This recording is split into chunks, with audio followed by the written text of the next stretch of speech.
এই বাবু এদিকে আয় বয়। কি হইছে আব্বা? কও।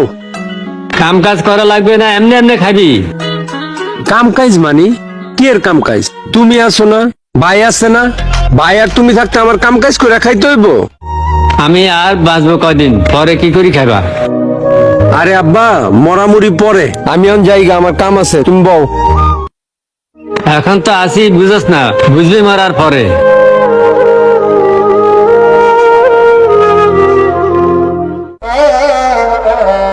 কি খবর, কেমন আছো তোমরা? আসসালামু আলাইকুম ভাই, আমরা ভালো আছি, আপনি ভালো আছেন তো? ওয়ালাইকুম আসসালাম। হ্যাঁ, ভালো আছি। আর আচ্ছা, তোমরা বাবুর বন্ধু বান্ধব না? তোমরা একটু ভালো মন্দ বাবুরে বুঝাতে পারো না? কেন ভাই, বাবু আবার কি করছে? কে, তোমরা জানো না বাবু কি কোনো কাম কাজ করে? সারাদিন খাইবো ঘুমাইবো